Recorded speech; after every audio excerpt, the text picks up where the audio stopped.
اعوذ باللہ من الشیطان اللعین الرجیم بسم اللہ الرحمن الرحیم۔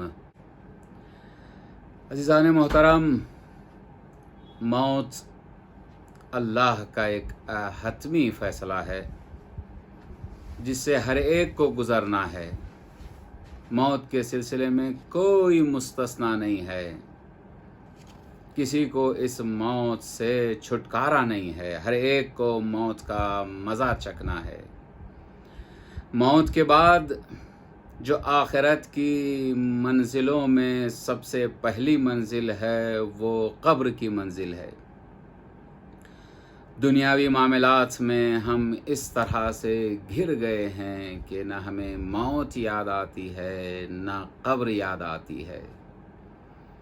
خوشا بحال ان لوگوں کے جو اپنی زندگی میں موت کو یاد کریں اور قبر کی حالات کو یاد کریں۔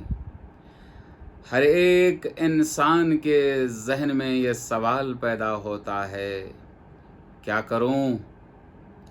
قبر سے ڈر لگتا ہے۔ عذاب قبر کے سلسلے میں جب میں سوچتا ہوں تو بدن کانپ جاتا ہے، دل تڑپنے لگتا ہے، اس لیے کہ قبر میں جو عذاب ہوگا وہ خطرناک عذاب ہوگا، شدید ترین عذاب ہوگا۔ بس اتنا سمجھ لیجئے گا کہ اگر قبر کے عذاب میں سے 1% بھی انسان کو اگر اس دنیا میں عذاب میں مبتلا کیا جائے تو اس کی شدت سے انسان تڑپ تڑپ کر اس کی روح قبض ہو جائے گی، دل کانپنے لگے گا، جسم تڑپنے لگے گا۔ اس لیے کہ چھٹے امام جعفر صادق علیہ السلام فرماتے ہیں کہ فشار قبر ہر ایک کو ہوگا، بہت ہی کم لوگ ہیں ایسے جو فشار قبر سے محفوظ رہ سکیں گے۔ میں اپنی زندگی میں وہ کون سی تیاری کروں کہ جس کے ذریعے سے میں عذاب قبر سے محفوظ رہ سکوں، فشار قبر سے محفوظ رہ سکوں۔ اس لیے کہ جب فشار قبر ہوگی نا، بعض لوگ یہ سوال کرتے ہیں کہ اگر انسان دار پہ لٹکا دیا جائے تو اسے کیسے فشار قبر ہوگا؟ اگر کوئی پانی میں ڈوب کے مر جائے اور وہیں رہ جائے تو اسے کیسے فشار قبر ہوگا؟ یاد رکھیے گا، جو خدا زمین کا مالک ہے وہی ہواؤں کا مالک بھی ہے، اور جو ہواؤں کا مالک ہے وہی پانی کا مالک بھی ہے۔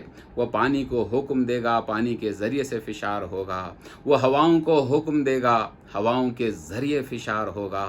اور جب انسان کو قبر کے حوالے کر دیا جائے گا، قبر کی جانب سے آواز آئے گی، اے آنے والے تیاری کے ساتھ آنا، میں تنہائی کا گھر ہوں، کوئی مونس و یاور لے کر آنا، میں اندھیرے اور ظلمتوں کا گھر ہوں، کوئی روشنی کا سامان لے کر آنا، میں وحشت کا گھر ہوں، کوئی امن و امان کا سامان لے کر آنا۔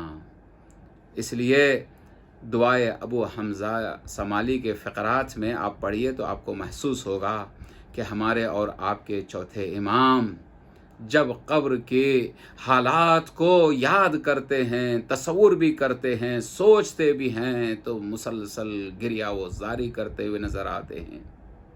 فرماتے ہیں اب کی لضیق لحدی، اب کی لظلمت قبری، اب کی لخروج نفسی عریانا، میں تنگی قبر کو یاد کر کے روتا ہوں، میں قبر کی اندھیرے اور ظلمتوں کو یاد کر کے روتا ہوں، میں اس منزل کو یاد کر کے روتا ہوں کہ جب مجھے قبر سے نکالا جائے گا۔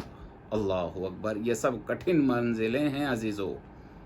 چنانچہ نہج البلاغہ میں خود مولا امیر علیہ السلام فرماتے ہیں کہ یاد کرو قبر میں اس منزل کو کہ جب تمہارے اندر خوف و وحشت طاری ہوگی، فشار قبر کو یاد کرو.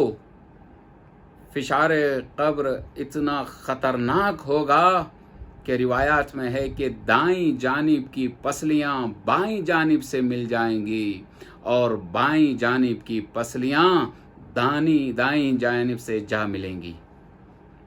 انسان کے جسم کے ایک ایک عضو میں درد ہوتا ہے. کیا جسم کو فشار ہوگا یا جسم و روح کو فشار ہوگا یا صرف روح مجرد کو فشار ہوگا؟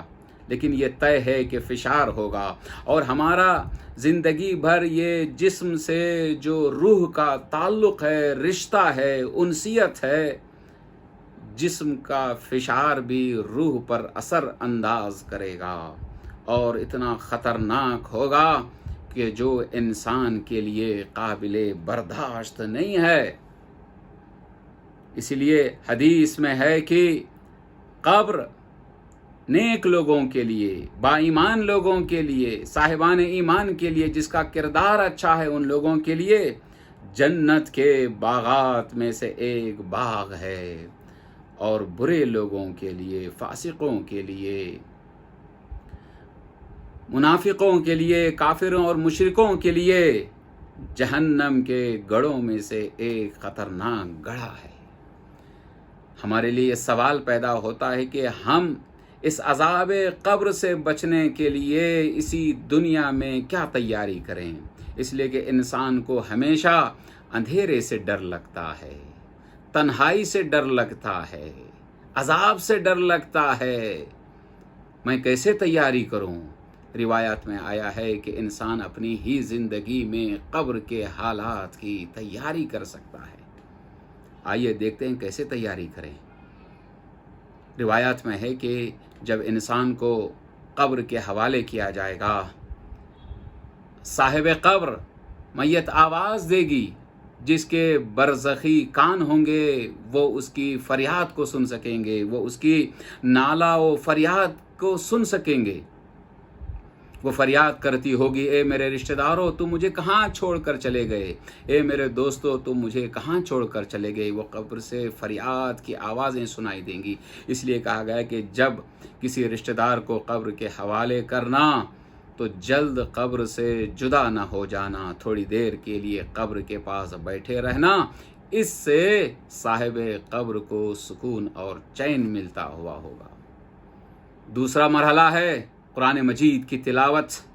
اس لیے فاطمہ زہرا نے اپنی وصیت میں مولا امیر سے فرمایا تھا، اے علی جب مجھے قبر کے حوالے کر دینا میرے قبر پر قرآن کی تلاوت کرنا، خصوصیت کے ساتھ سورہ یاسین کی تلاوت، سورہ ملک کی تلاوت اور سورہ الحمد کی تلاوت، 7 مرتبہ سورہ انا انزلناہ کی تلاوت اور 11 مرتبہ سورہ توحید کی تلاوت.